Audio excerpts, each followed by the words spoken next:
Magpapalit nga pala tayo ng timing belt ng Tata Super Ace 2016 model. Ang problema, sa timing belt cover pa lang, hirap ng baklasin. Ayan, oh, may lost thread ata. Hirap baklasin eh. Ayan yung yung lumang timing belt, pero tingin ko maayos pa naman eh. Ayan, oh, yung isa na yun. Ay mabaklas, lost thread na yung isang bolt. Plastic lang naman yan eh. Kaya siguro papaano ko na lang, pupuwersahin na lang para matanggal, kasi kahit anong pilit nilang pihit, wala, sumasama na yung yung bolt do sa nut do sa bolt. Lost thread na do sa sumasama na yung pinaka nut nya, maluwag na do sa plastic. Yun yung nag-iisa na yun. Ayun yung lumang timing belt eh, pero parang okay pa naman. Problema, wala kasing to, hindi makita yung mga timing mark nito sa mga sa mga ibang tawag nun. Diyan sa mga sprocket na yan, walang timing mark. Yan. Pero okay pa naman. Okay pa naman yung timing belt nya. Yan ang beses na sinisilip eh, nahirapan talaga. 2016 model to na Tata Super Ace. Full to, electronic lahat nung electronic to. Tapos power window.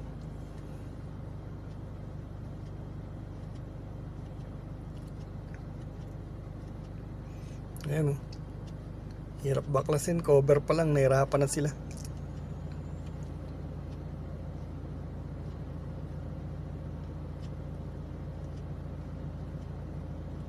Ayan, yung ECU nya, Tata Super Ace.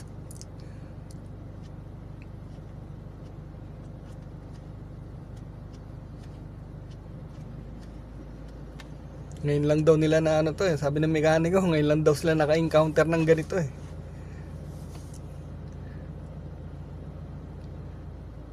Ayun na, pinalitan na ng bagong timing belt.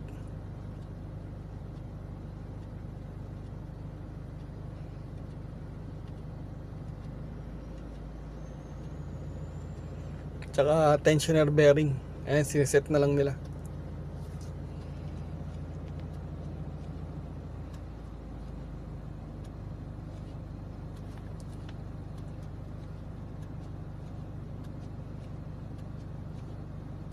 Ayan pala, tinanggal nila yung yung tensioner bearing.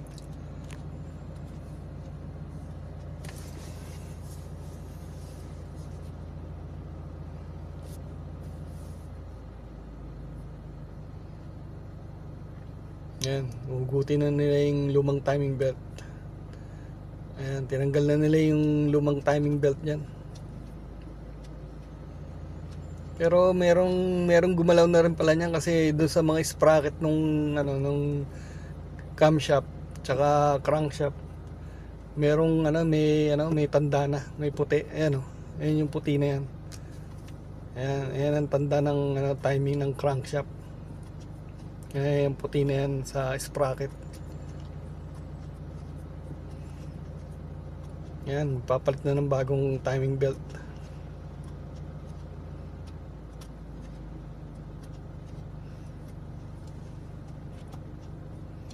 Ang hirap magpalit nito, daming biaklas.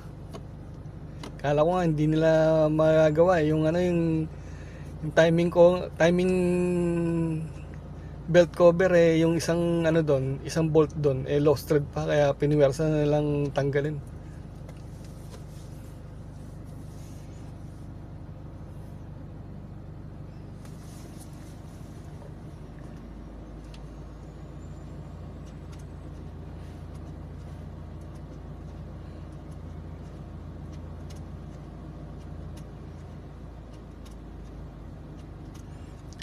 Sinisip nila kung maayos yung pagkakabit. Yun na doon sa ilalim sa may crankshaft, tapos pupunta doon sa may water pump,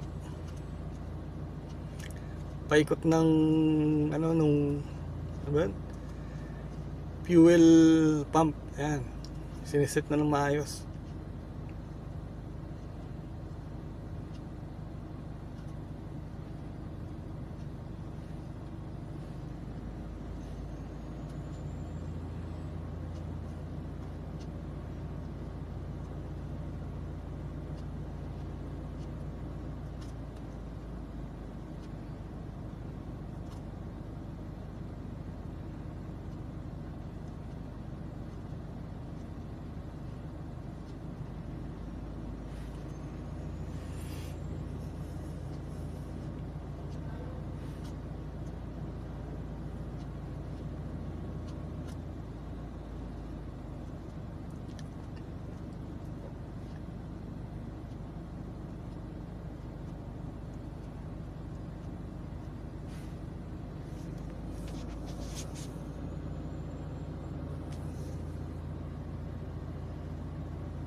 Yan, kakabit na yung bagong tensioner bearing.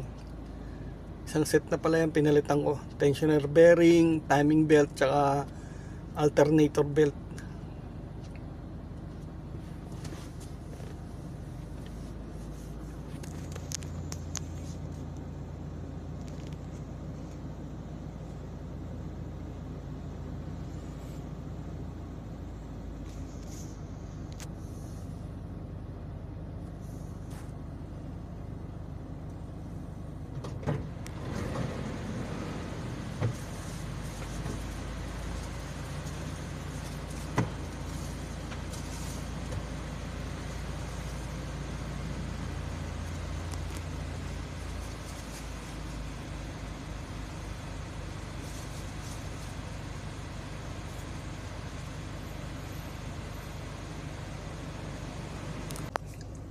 Ayun na nga, ang hirap ikabit. Ayan, nilalagyan na nila ng tensioner bearing.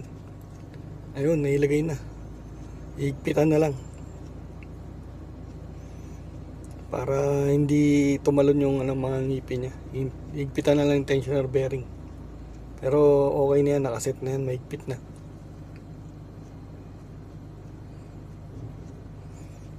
Ayan, nakakabit na.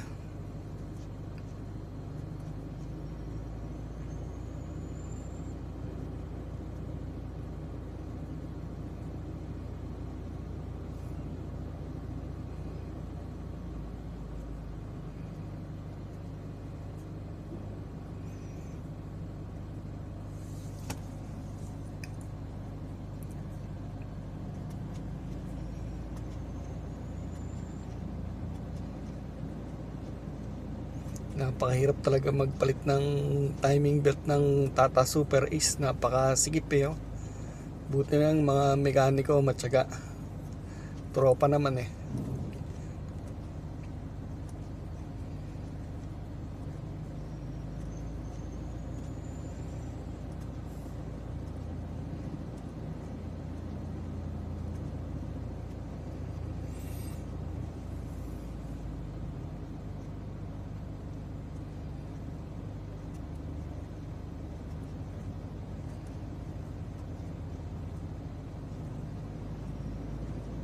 Yan, naiset na yung naisalpak na yung tensioner. Higpitan na lang para hindi ko mabiyos.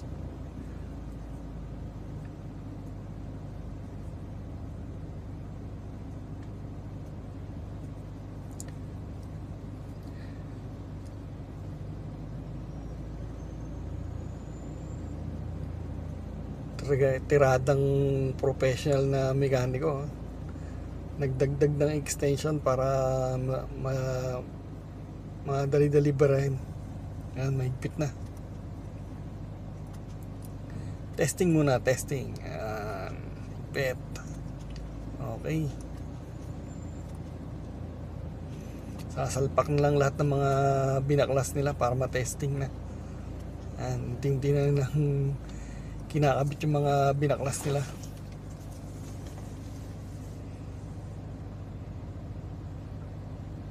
Dami talagang binaklas oh. Mga upuan, tapos yung nandiyan sa may na yan. Ayan, nakakabit na nga lahat. Kaya testingin na lang kung talagang i-start siya. The moment of truth. Ayan. Ayan, nahanap pa yung susi. Ayan, di ata may pasok. Ayan. Ayan, the moment of truth.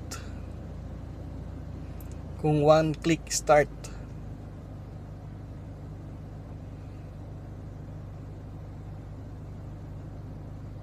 Ayun, one click start.